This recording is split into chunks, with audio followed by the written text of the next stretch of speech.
Nós estávamos no capítulo 1 de 2 Pedro, há 2 domingos atrás, né?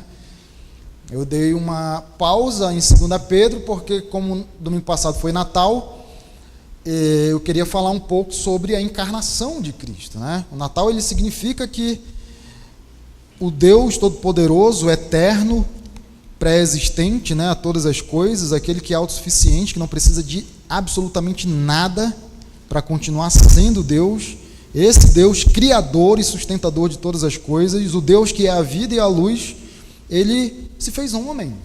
O Natal significa isso. A grandeza do Natal é exatamente essa, né? Que um Deus tão magnífico, tão extraordinário, se limitou à forma humana para que nós pudéssemos ter a salvação. Então, eu espero que tenha sido um momento ali de muita edificação, entender qual que é o real significado do Natal. Mas agora nós vamos voltar para 2 Pedro, né? Só para você, para a gente revisar aqui, para você ter uma ideia do que a gente já conversou. A gente começou com 2 Pedro, capítulo 1. E eu falei para você a respeito de como Pedro ele se apresenta, né? É uma forma comum quando você pensa nas cartas do Novo Testamento. Paulo ele faz isso. Quando ele escreve uma carta, ele também põe o seu nome e coloca as suas credenciais. Então Pedro ele fez isso falando que ele é servo e apóstolo, né? Interessante como ele usa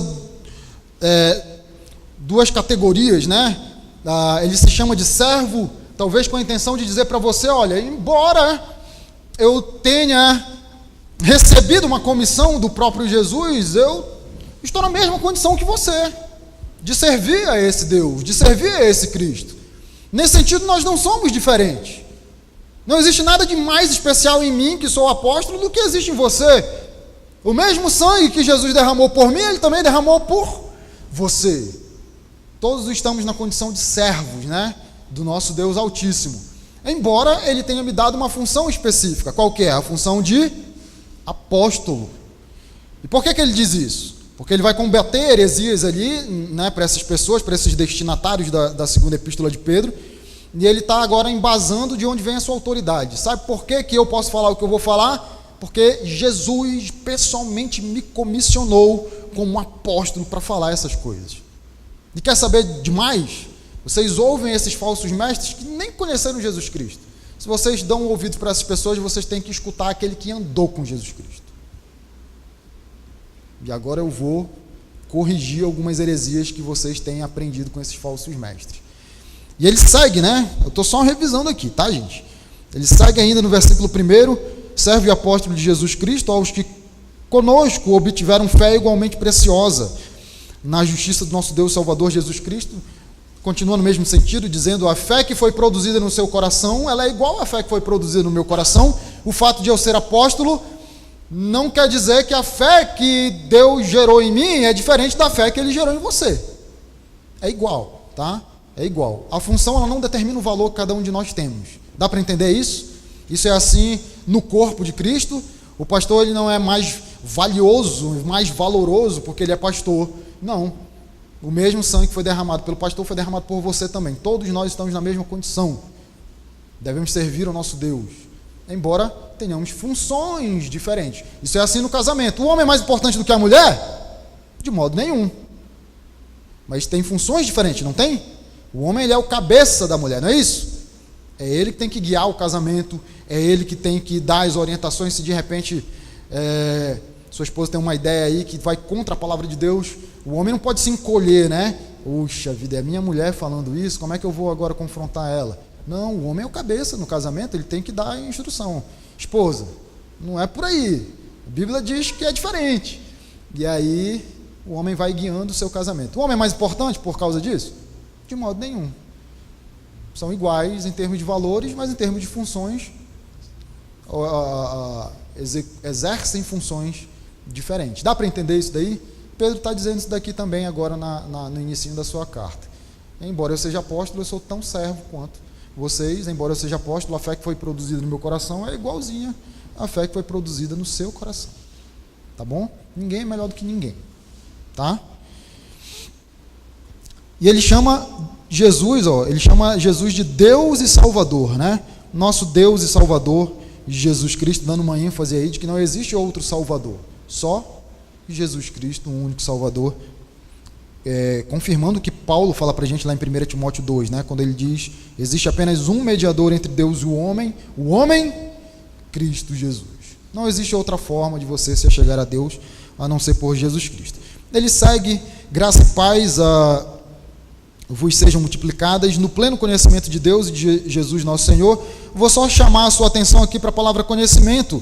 Ele fala de conhecimento no versículo 2, acompanhe na sua Bíblia, ele fala de conhecimento no versículo 3, ele fala de conhecimento no versículo 5, por isso mesmo, vós, reunindo toda a vossa diligência, associai com a vossa fé a virtude, com a virtude o conhecimento. Ele vai dizer de novo conhecimento no versículo 6, com conhecimento, associa agora o domínio próprio. E ele vai falar de novo conhecimento lá no versículo 8. Pastor, em 8 versículos, Pedro fala 5 vezes a palavra conhecimento. Por que será? Você tem que fazer as perguntinhas, né? Você já percebeu que ele está tentando chamar a sua atenção. Não é possível que no espaço tão curto de texto o cara usa repetidas vezes a mesma palavra. Por quê?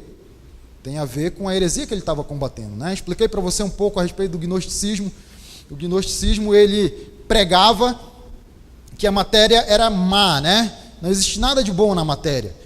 Por isso os gnósticos diziam que Jesus não poderia ter encarnado. Como é que o Deus Santo, Todo-Poderoso, se encarnou, né?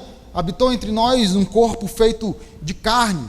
Se a matéria é má, ela é corrompida, né? Eu não posso aceitar o gnosticismo, o gnosticista falando, tá, gente? Eu não posso aceitar que Jesus tenha realmente habitado entre nós em carne e osso. Por isso que você vai ver 1 João falando, nós apalpamos. Ele está combatendo a mesma heresia. Ele habitou em carne e osso. Como é que eu sei disso? Eu toquei nele. João fala isso, né? Eu toquei nele. Era carne, era osso, era tudo como nós somos também. Isso é uma grande heresia, dizer que Jesus não habitou, não encarnou, não viveu entre nós. Mas por que o gnosticista falava isso, né? Ele negava, na verdade ele apresentava a matéria como uma coisa ruim e causava aí uma ruptura entre o plano material e o plano espiritual. Qual que é a ideia? Eu tenho que me dedicar ao conhecimento que me leva a ser parte da divindade, né? Esse conhecimento por demais elevado. Por isso que depois Pedro vai usar aqui uma palavra que eles usavam, que é co-participante da natureza divina. Porque era isso que eles ensinavam. Eu obtenho esse conhecimento por demais elevado e me torno participante da divindade. E uma vez que eu alcanço esse plano espiritual aí tremendo, o que eu faço no campo material não afeta mais. Não existe nada que eu faça no campo material que contribua com o campo espiritual. Qual que é a implicação disso? Eu falei semana passada. Se o plano material não causa mais nenhum tipo de resultado no plano espiritual, eu posso fazer o que eu quiser com a minha carne, não é isso? Não vai afetar o meu espírito, a minha vida espiritual. E aí eu posso viver uma vida de depravação, uma vida de moralidade, eu posso viver uma vida de licenciosidade, eu posso fazer o que eu quiser. A matéria ela é corrompida mesmo, ela é má, não existe nada de bom que contribua com a vida espiritual, então o que eu faço aqui não influencia o grau elevado de conhecimento a respeito da divindade que eu obtive. Você percebeu onde esses caras queriam chegar com essa balela deles? A levar uma vida promíscua, era isso. Você percebe? Se você joga os dois na balança, eu tenho o bônus da vida espiritual, faço parte, né, da natureza divina, e eu tenho o bônus da vida material. Eu continuo vivendo a vida do jeito que eu quero. Do jeito que eu quero. Não existe contrapartida nesse sistema. E aí Pedro ele vai ensinar para a gente que não é bem assim. Olha o versículo 3, como Pedro ele já vem batendo forte. Ele diz assim, onde é que eu estou aqui? Está aqui, versículo 3. Visto como pelo seu divino poder nos têm sido doadas todas as coisas que conduzem à vida e à piedade, pelo conhecimento completo daquele que nos chamou para a sua própria glória e virtude. Ou seja, é o divino poder de Cristo que nos garante todas as coisas que precisamos para vivermos uma vida de piedade. Ao contrário do que esses homens estavam ensinando. O pleno conhecimento, olha como é. Por que ele usa a palavra conhecimento? Porque gnosticismo ele vem do grego gnosis, que significa conhecimento. esse conhecimento elevado que eu alcanço, né? E Pedro vai dizer assim, existe um outro conhecimento muito mais elevado do que esse. E o resultado não é uma vida de depravação. O pleno conhecimento verdadeiro me leva a uma vida de piedade.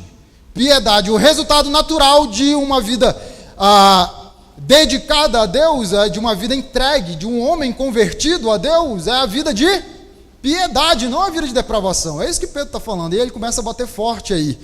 Aí você vai ver que ele vai passar para o versículo 4, e ele diz assim, pelas quais nos têm sido doadas as suas preciosas e muito grandes promessas, para que por elas vos torneis coparticipantes da natureza divina. Gente, o que é nos tornar coparticipantes da natureza divina dentro do cristianismo, né? Dentro daquilo que a Bíblia ensina para nós? Lembra de João 3, quando Jesus conversa com Nicodemos? E aí Nicodemos faz uma perguntinha, né? O que é necessário para que eu herde o reino dos céus, né? O reino de Deus? E Jesus diz assim, é necessário você nascer de novo, né? A palavra novo, de novo ali, essa expressão ali, ela pode significar do alto e de novo. A gente sabe que ali está sendo usado como de novo por causa da reação de Nicodemos, né? Como pode um homem voltar ao ventre materno e renascer? Então ele entendeu a expressão como nascer de novo. Nascer de novo, resumindo o capítulo 3 de João, que um dia eu vou pregar sobre ele, eu já tenho aí uma sequência de pregações em João que a gente vai seguir ano que vem. Resumindo o ensino ali de Jesus e Nicodemos, o novo nascimento me torna co-participante da natureza divina. Porque uma vez que eu sou convertido, quem passa a habitar dentro de mim? Quem que é? O Espírito Santo. O Espírito Santo é uma das pessoas da Trindade. O Espírito Santo é Deus. Então você é co-participante da natureza divina. Você não é Deus com Deus, tá? Mas Deus vem habitar em você. Cuidado, tá? Cuidado. Não vá sair por aí dizendo que eu ensinei que você agora é divino junto com Deus. Eu não estou dizendo isso. O Espírito Santo vem habitar em você quando você entrega a sua vida a Cristo. Mas olha o versículo 4, qual é o resultado de fazer parte da natureza divina. Para que por elas vos torneis co-participantes da natureza divina, livrando-vos da corrupção das paixões que há no mundo. Gente, é diferente de entregando, né, nos entregando às paixões e às corrupções que há no mundo. Ele está indo exatamente na contramão do que aqueles hereges estavam ensinando. Vocês estão dizendo que o pleno conhecimento, na verdade, que o conhecimento leva você autoriza você a viver uma vida entregue às corrupções e às paixões desse mundo? Você não entendeu nada. O verdadeiro convertido, aquele que verdadeiramente faz parte da natureza divina, ele é livre dessas corrupções. Ele é livre dessas paixões que há no mundo. Gente, o ensino é tremendo. Você evidencia a sua salvação por meio daquilo que você faz. Pedro está dizendo isso. Traduzindo para você. Você evidencia se você é salvo ou não por meio da forma como você vive. É isso que ele está dizendo. Viva uma vida de depravação, licenciosidade, imoralidade, e você vai estar indo na contramão daquilo que Pedro está ensinando. Tá? Levanto minhas mãos aqui, porque é Pedro que está dizendo. A gente tem que ser honesto com o conteúdo bíblico. E aí ele segue para o versículo 5, né, que foi mais ou menos onde a gente parou. E ele diz assim no versículo 5: por isso mesmo, vós, né, cada um de nós, reunindo toda a vossa diligência, associai com a vossa fé a virtude, com a virtude o conhecimento. Vamos logo ver o 6 e o 7, né? Com o conhecimento o domínio próprio, com o domínio próprio a perseverança, com a perseverança a piedade, com a piedade a fraternidade, com a fraternidade o amor. Gente, rapidinho sobre o versículo 5, onde a gente falar dessas qualidades. É interessante que no versículo 3, Pedro acabou de dizer assim para a gente: é o divino poder de Cristo que dá a você todas as coisas necessárias para a vida e para a piedade. Mas, pelo fato de você ser coparticipante da natureza divina, ou seja, um salvo em Jesus Cristo, você também tem que associar a isso que já foi lhe dado algumas coisas. Lembra de Romanos 12, o sacrifício vivo, né? A vida de dedicação a Deus, ela é uma vida que envolve sacrifícios. Se fosse fácil ser cristão, não era sacrifício. Sacrifício quer dizer que a coisa vai ser difícil. Difícil. Agradeça a Deus quando vierem as tempestades e as dificuldades na vida. Você tem uma grande oportunidade de mostrar que você é um convertido genuinamente, fazendo os seus sacrifícios em prol de Cristo. E aí que ele vai dizer, associai. Os estudiosos, eles falam assim, que antigamente existia aquelas trupes de teatro, né, aquelas equipes de teatro, e eles faziam apresentações em determinados lugares, viajavam. E o governo, ele concedia uma parte dos recursos para que eles fizessem essas apresentações. Mas era responsabilidade desse grupo conseguir patrocinadores, pessoas que também investissem o seu dinheiro nessa equipe. Para quê? Para que eles tivessem aí recurso suficiente para comprar o material necessário para os efeitos especiais, para montar palco, né, estrutura de palco, e todas essas coisas aí. Com o tempo, essa figura, o sentido disso daí foi passando a ser de cooperação. Cooperação. Gente, todos os estudiosos que vocês forem ler aqui a respeito de 2 Pedro, versículo 5 do capítulo 1, eles vão falar disso daí. Pedro está ensinando que nós devemos cooperar. Embora todas as coisas já tenham sido nos doadas para que nós tenhamos uma vida de piedade, nós não temos desculpa para não termos uma vida de piedade. Agora, da minha parte, eu preciso cooperar para desenvolver essa vida de piedade em mim. Eu preciso associar algumas coisas. Aí ele vai entrar nessas qualidades. Vocês estão entendendo? E sabe que é a expressão que ele usa aqui, que é bem interessante? Como é que eu vou associar? Como é que eu vou contribuir, né, com isso? Ele diz assim, ó, reunindo toda a vossa diligência. Traduzindo, você vai ter que se esforçar, você vai ter que se empenhar, você vai ter que suar a camisa para ser um cristão maduro. Maturidade, ela não vem, né? Dormir hoje e amanhã eu acordo, eu estou enxergando tudo diferente agora, né? Consigo avaliar com sabedoria todas as coisas. Quem dera se fosse assim. Aí você não precisava pegar o plano de leitura lá na mesa atrás para ler a Bíblia. Você tem que ralar para crescer em Cristo Jesus. Tem que ralar. E acredite, jovens, né? Vocês que estão aí me ouvindo, quanto antes você começar, melhor para você. Eu lamento muito o tempo que eu perdi na vida. Lamento demais. Demais. O tempo que eu era jovem, eu poderia ter investido os meus dias no cultivo de uma vida de piedade, segundo a palavra de Deus. Perdi muito tempo. Muito tempo. E se você é um adulto e você ainda não vive uma vida assim, não procura cultivar uma vida assim, você está perdendo mais tempo do que eu perdi. Não faça isso. Nós não temos duas vidas para você desperdiçar. Você só tem essa chance. Você entende isso? Se você não aproveitar essa chance, perdeu. Não tem outra. Não tem outra. A hora é agora. E aí, ele vai dar aqui para a gente uma relaçãozinha de virtudes, né? De qualidade que a gente precisa cultivar. Então ele vai dizer assim, né, finalzinho do versículo 5. Associai com a vossa fé a virtude. Gente, a fé é aquele passo inicial, né? Você já sabe como é que funciona.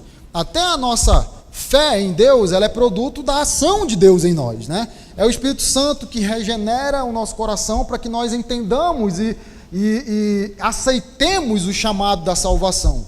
Então, se você um dia tomou a decisão ao lado de Cristo, foi porque o próprio Deus trabalhou isso no seu coração para que você reagisse de forma positiva ao convite da salvação. Agora que você já passou por essa experiência, ele está dizendo, você vai ter que associar a essa fé, a essa salvação que você já tem, algumas qualidades e algumas características. Primeira delas, a virtude. A virtude. Gente, eu não sei se eu falei no domingo retrasado, né? A virtude, ela tem a ver com a excelência moral, né? Os estoicos, eles bateram na trave quando eles procuraram a virtude, né? Os estoicos, o que é que eles faziam? Eles se retiravam para viver em comunidades isoladas. Por quê?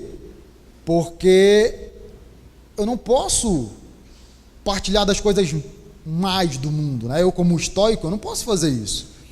Eu tenho que cultivar uma vida de espiritualidade, né, sobremodo elevada, e para isso eu vou me abster de algumas coisas que a Bíblia não condena. Então o estoico, ele não casava. Por que ele não casava? Porque casamento envolve relacionamento íntimo, né? E aí o estoico pensava assim, não, essa coisa do relacionamento íntimo é meramente carnal. Se eu quero produzir, né, se eu quero cultivar uma vida espiritual, eu não posso me envolver com essas coisas.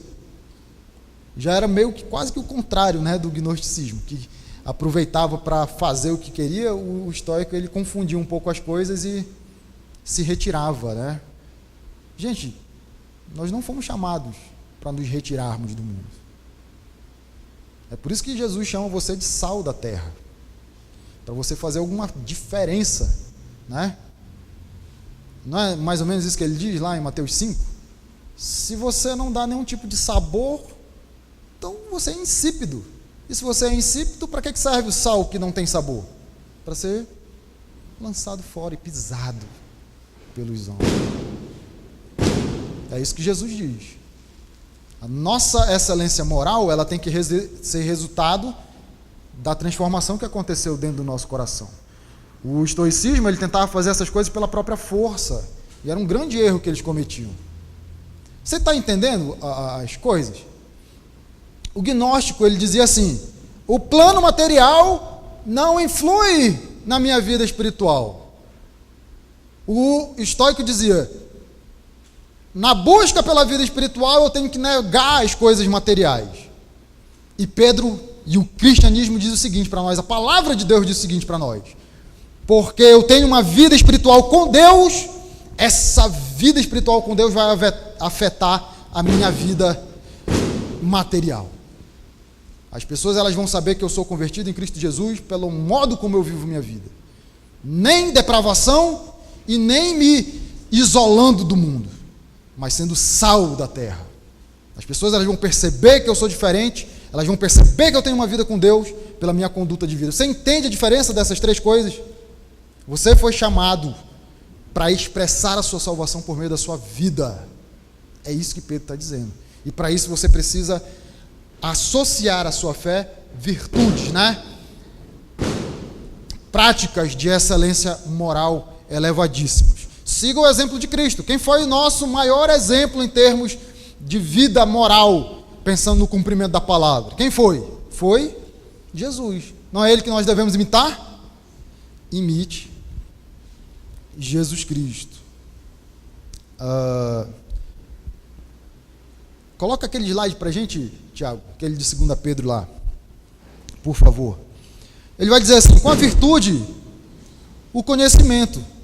Gente, legal isso aqui, porque você já entendeu um pouco do que Pedro está querendo dizer com essa coisa toda do conhecimento. Ele está se utilizando do vocabulário,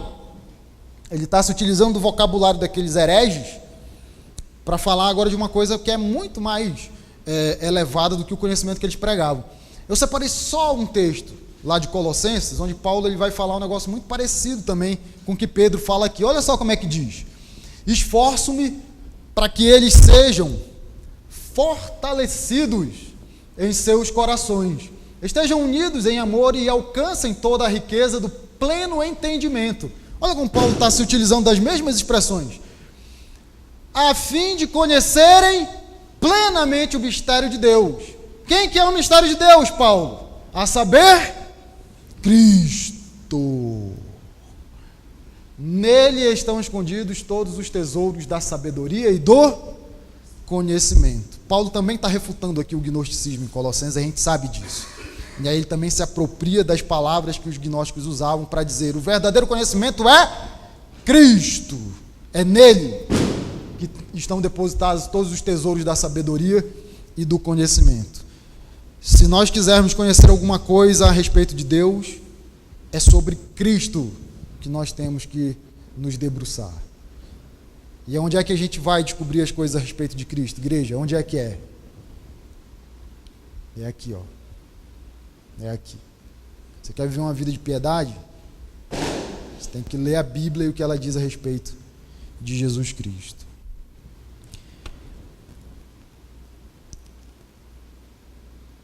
Com o conhecimento, o domínio próprio. O domínio próprio você entende mais ou menos como é que funciona. Eu separei só um texto para você, Não sei se eu vou conseguir passar aqui. Acho que não. Tu não congelou aí não, né? Então passa aí para mim que não deu certo aqui. Opa, agora deu, né? Ah, deu, olha, ó. Gente, domínio próprio. Olha o que diz lá em Tessalonicenses, só para você ler. Cada um saiba controlar o próprio corpo de maneira santa e honrosa, não com a paixão de desejo desenfreado, como os pagãos que desconhecem a Deus. Gente, não ter domínio próprio sobre o seu corpo, Paulo está dizendo aqui que é coisa de pagão. Sabe o que é pagão? Coisa de incrédulo, aqueles que não creem em Jesus Cristo como seu Salvador. Domínio próprio tem a ver com você controlar os seus impulsos, os impulsos da carne. Aquele desejo, às vezes, que você tem de satisfazer o impulso do seu corpo. Aí você entra com o domínio próprio. Domínio próprio tem a ver com essas coisas. É o que nos faz diferente dos animais. Tá bom? Você olha para o mundo lá fora e algumas pessoas estão tentando ensinar lá fora que você tem que dar vazão, né, a todos os seus instintos. Gente, quem faz isso é o cachorro. Você quer ser igual um cachorro? A diferença entre o ser humano e um animal é que o ser humano tem condição de controlar os seus impulsos. Porque se você não fizer isso, você sai matando as pessoas por aí quando você estiver com raiva. Ou você sai tentando pegar as meninas por aí, né? Quando o impulso for outro. E o que é que Pedro ensina aqui? Juntamente com Paulo, tá? Em Tessalonicenses, pense lá em Gálatas, quando ele também fala de domínio próprio, né? Como fruto do Espírito. Um homem controlado pelo Espírito, ele não é controlado pela carne. Não quer dizer que ele não vai ter lutas contra a carne. Mas agora ele tem meios de dominar a sua carne. Você entende isso? A Bíblia não promete que você não vai mais passar por essas lutas.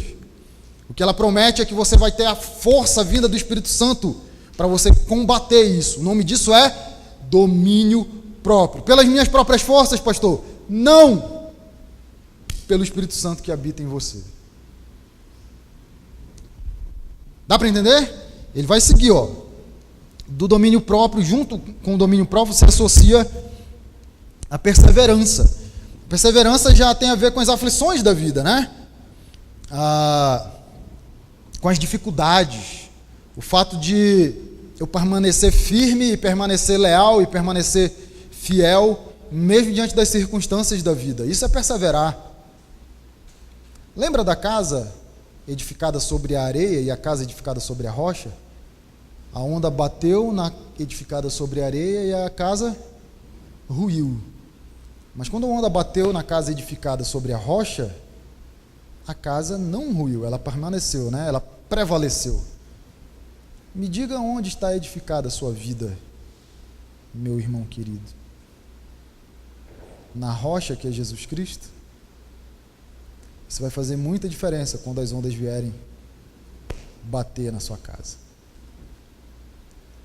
Note que Deus, a Bíblia, as Escrituras, mais uma vez, elas não prometem um mundo de sonhos e maravilhas. Elas dizem, você vai ter lutas. Mas se você estiver enraizado em mim, eu vou sustentar você. Não você mesmo pela sua própria força. Eu vou sustentar você. Me diga, a sua vida está alicerçada na rocha que é Cristo? Associe a perseverança à fraternidade, à piedade, né? A piedade, ela tem a ver com aquela vida de reverência que é posta em prática. A gente falou isso no domingo retrasado. Pessoas piedosas, elas são reconhecidas como pessoas piedosas pelo exemplo de vida que elas são. Você sabe disso, é o senso comum. Você olha para uma pessoa e você às vezes diz, nossa, como essa pessoa é piedosa. Por que você diz isso? Você não consegue ler o coração dela? Você consegue ler as atitudes dela, não é isso? A piedade é a nossa vida de reverência, a nossa intimidade, o nosso relacionamento íntimo com Deus colocado em prática. Isso tem tudo a ver com o que Pedro está ensinando aqui. E a piedade associa à fraternidade. Gente, a fraternidade ela tem a ver com o amor em família cristã. Eu separei uns versículos para você entender isso, para você ver como o texto bíblico ele caminha muito nessa direção. Agora que vocês purificaram as suas vidas pela obediência à verdade, visando o amor fraternal e sincero, amem sinceramente uns aos outros e de todo o coração. E que esse amor fraternal ele seja constante. Hebreus 13:1. E digo mais, né? Agora Paulo falando aos Tessalonicenses. Quanto ao amor fraternal, eu nem preciso escrever muita coisa para vocês, pois vocês mesmos já eram ensinados por Deus a se amarem uns aos outros. Dediquem-se uns aos outros com amor fraternal. Prefiram dar honra aos outros mais do que a si próprios. Então o amor fraternal ele tem a ver com esse amor em família cristã. Por que a gente faz essa distinção? Porque ele vai dizer, associe à fraternidade o amor. Aí ele está falando de um outro amor, o amor que vai além das paredes aqui do corpo de Cristo, né? Tem um texto aqui, gente, esse texto ele é sensacional. É João 13, 34, 35. Um novo mandamento lhes dou, amem-se uns aos outros, como eu amei, vocês devem amar-se uns aos outros. Com isso todos saberão que vocês são meus discípulos, se vocês me amarem uns aos outros. Gente, Jesus ele coloca o amor dele como parâmetro para que nós imitemos. Você percebeu isso daí? Como eu os amei. Assim como eu os amei, agora vocês têm que fazer da mesma forma. O parâmetro pelo qual nós devemos amar os outros é o amor de Cristo. Você sabe o que Cristo fez? Ele deu a própria vida numa cruz. A pergunta é, quando a pessoa olha para a sua vida, meu querido, ela vê em você um discípulo de Cristo? Porque é isso que João está dizendo ali, né? Jesus está dizendo por meio do Evangelho de João. Com isso todos saberão que vocês são meus discípulos. Com isso o que, Jesus? Se vocês amarem uns aos outros. Quando as pessoas olham para você, elas veem em você um discípulo de Cristo?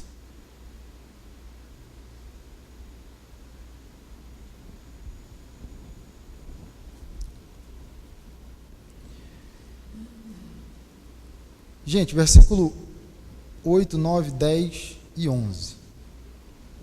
8, 9, 10 e 11, eles são já implicações e aplicações que o próprio Pedro faz para a gente, de tudo que ele ensinou até agora.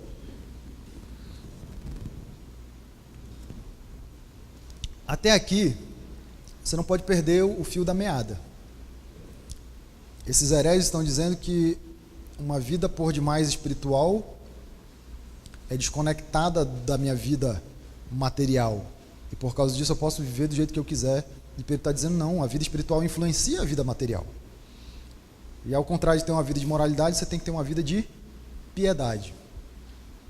E uma vez que Jesus já dá todas as coisas para você, para que você tenha essa vida de piedade, você tem que se empenhar e se esforçar para trabalhar algumas coisas no seu caráter.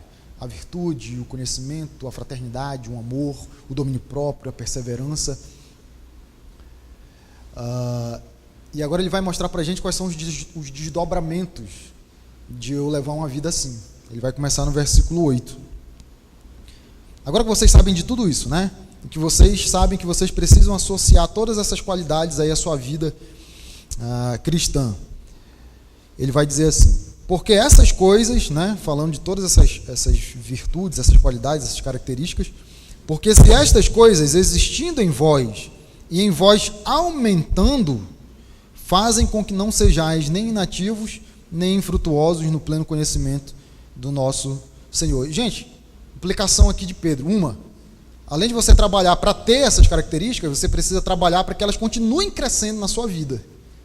2, quando eu sou verdadeiramente salvo em Cristo Jesus e também me esforço para amadurecer na fé, eu sou um crente frutífero. Porque é isso que ele está dizendo no versículo 8. Olha de novo comigo. Existindo essas coisas em vós e em vós aumentando, fazem com que não sejais nem inativos, nem infrutuosos, ou seja, você vai ser frutífero, você vai ser ativo no pleno conhecimento de nosso Senhor Jesus Cristo. Aí as perguntinhas são inevitáveis, né? Você é um cristão frutífero? Responda no seu coração, tá? Não se entregue aí, por favor. Ele segue para o versículo 9. Pois aqueles a quem estas coisas não estão presentes é cego, vendo só o que está perto, esquecido da purificação dos seus pecados de outrora. Gente, ele está falando do míope aqui, né? Quem é que é cego para as coisas que estão longe, mas enxerga as coisas que estão perto? Quem tem miopia aí? Quem tem? Olha ali. Está me enxergando direito aí? Mais ou menos, né? Mais ou menos. Oh, Mateus tem também. Tem mais alguém? Olha, o Mateus herdou da Elaine, então. Eles sabem que se eles tirarem os óculos agora, eles não vão conseguir ler o que está escrito ali em cima. Consegue, Elaine, daí? Não, né? Se tirar o óculos, consegue? Não, né? Gente, Pedro está descrevendo aqui um míope. Você é cego para as coisas que estão longe, mas você enxerga as coisas que estão perto. Você está com os seus olhos voltados e focados no plano material, na vida que você quer viver, de moralidade, de licenciosidade, na vida de depravação, e você esquece das coisas espirituais. Porque o pleno conhecimento, fazer parte da divindade, né, da natureza divina de Deus, não leva você a uma vida de depravação. É isso que Pedro está dizendo. E olha como ele faz um contraste no versículo 9. Olha só que legal isso daqui. Vendo só o que está perto, esquecido da purificação dos seus pecados de outrora. Você, uma vez que faz parte da natureza divina, uma vez que você é convertido em Cristo Jesus, a sua vida de convertido, ela não pode ser igual à sua vida de outrora. É isso que ele está dizendo. Você não pode levar uma vida hoje igual à vida que você levou antes de conhecer Jesus. Isso é uma grande mentira que estão contando para vocês. Que se você alcançar esse conhecimento elevado, você vai poder levar uma vida depravada aqui na terra. Não! A vida com Deus, ela causa uma ruptura entre a sua vida passada de pecado. É isso que Pedro está dizendo. Não seja tolo de enxergar só a vida material e aquilo que você quer fazer e satisfazer. Compreenda o plano espiritual, aquilo que realmente significa o pleno conhecimento de Cristo. Você está entendendo isso? Faz sentido na sua cabeça? Está fazendo sentido para você o que Pedro ele escreve aqui? Gente, eu estou me esforçando ao máximo, porque eu sei que às vezes a gente faz uma leitura de um texto como esse e a gente não entende nada do que o cara está dizendo. E eu me desdobro aqui para fazer você enxergar um pouco do que essas coisas estão acontecendo aqui. Faz muito sentido o que Pedro está dizendo aqui. Se você realmente é convertido no Senhor Jesus, se você faz parte, né, da natureza divina, a sua vida hoje não pode ser igual à sua vida pregressa. Não seja míope, né, no sentido espiritual. Não seja míope. Ele segue para o versículo 10. Por isso, irmãos, procurai com diligência cada vez maior confirmar a vossa vocação e eleição, porquanto procedendo assim não tropeçareis em tempo algum. Gente, Paulo ele diz lá em Filipenses 2,12 que nós devemos desenvolver a nossa salvação, né? Às vezes a gente olha para um versículo desse e algumas pessoas elas vão pensar assim, confirmar a vossa vocação e eleição, então eu contribuo para a minha salvação, é isso que Pedro está dizendo? Porquanto procedendo assim não tropeçareis em tempo algum. Isso quer dizer que se eu sou salvo em Cristo Jesus eu não posso mais cometer pecado? Qual que é a conclusão lógica? A salvação. Tem gente que vai pensar isso, não entendeu o que Pedro está dizendo ao longo de todo o capítulo, né? Se você precisa se esforçar para associar a sua fé à virtude, do domínio próprio, a perseverança, a fraternidade, o amor, o que ele está dizendo?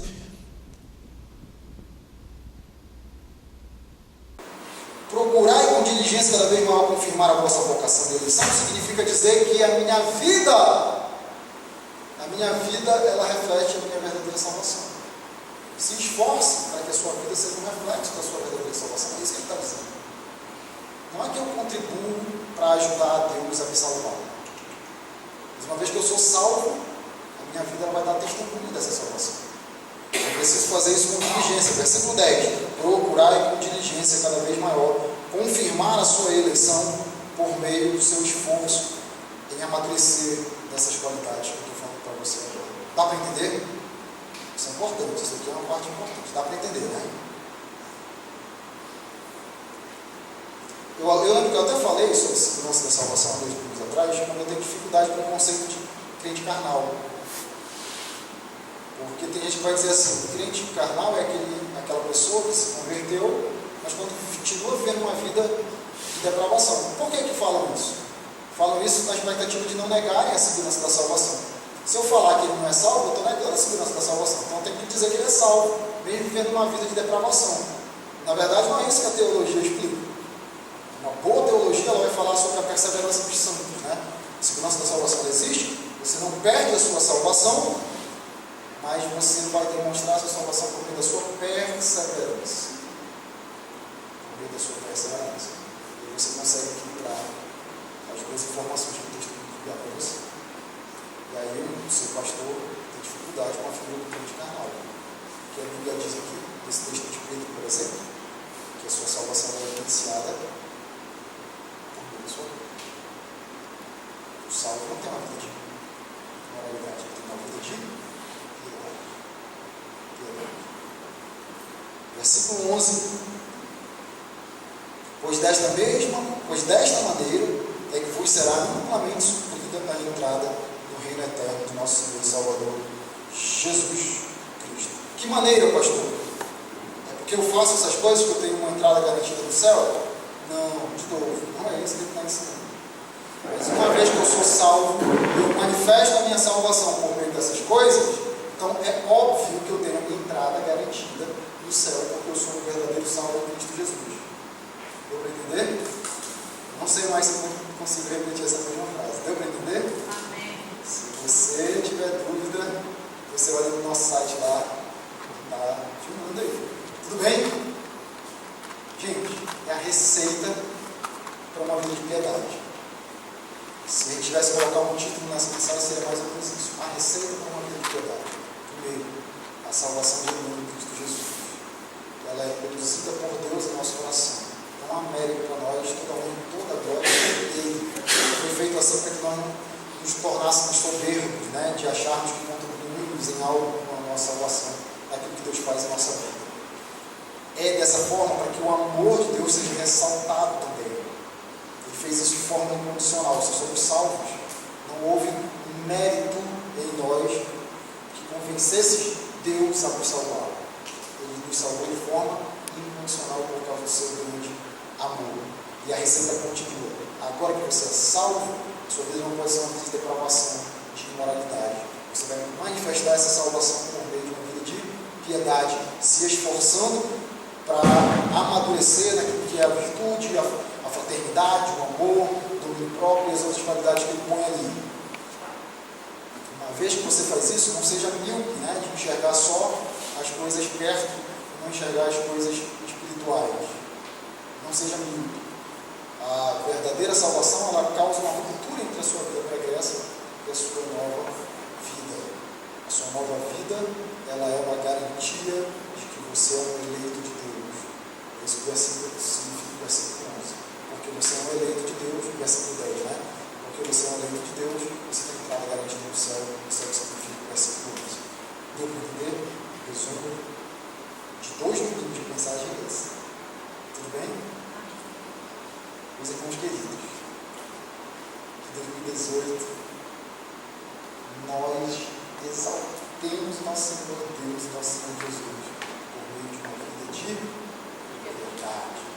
E que essa vida de piedade não seja uma vida de hipocrisia, né? Que ela seja a expressão sincera da nossa verdadeira conversão em Cristo Jesus. Que Deus nos dê a todos um ano de 2018 muito abençoado, que nós engrandecemos pela prática de uma vida piedosa. Amém? Amém. Vou orar com você, eu vou dar a bênção apostólica no final, mas quando eu fizer isso, assim que eu terminar de fazer isso, você pode cumprimentar os irmãos que estão perto de você, desejando feliz ano novo, desejando aí toda a sorte de bênção para cada uma das pessoas que estão perto. E nós teremos a nossa confraternização dos aniversariantes do trimestre lá embaixo, né? Não saia correndo, então. O pastor dá a bênção última, você abraça o irmão, deseja feliz ano novo, se dirige lá para baixo, a gente vai confraternizar junto, e aí depois todos nós vamos passar aí na virada de ano com os nossos queridos, nossos familiares. Tudo bem? Vamos orar? Deus, obrigado, Pai, por esse tempo junto. Obrigado por mais um ano, né? falei no início, estou realmente muito agradecido pelo Senhor ter nos concedido mais esse ano. Um ano cheio de lutas, né, para alguns, um ano cheio de desafios aí, mas a gente termina o ano na certeza de que o Senhor é quem nos fortalece, que renova as nossas forças, como nós temos cantado nesses 2 últimos domingos, Pai. Minha oração por essa igreja é que a nossa vida ela seja uma expressão sincera da transformação genuína que aconteceu no nosso coração, da entrega genuína que fizemos da nossa vida a Ti, Senhor Jesus, como nosso Deus e Salvador, Pai. Queremos, Deus, essa vida de piedade, mas não queremos a prática das virtudes por esforço humano. Nós queremos que essas virtudes em nós elas sejam evidência da transformação que o Senhor causou em nosso coração, Pai. Abençoa essa igreja que em 2018 as pessoas possam olhar para nós e percebermos o quanto nós somos verdadeiramente entregues nas Tuas mãos por meio de uma vida piedosa, Pai. Dá-nos um momento juntos lá embaixo, com a fraternização.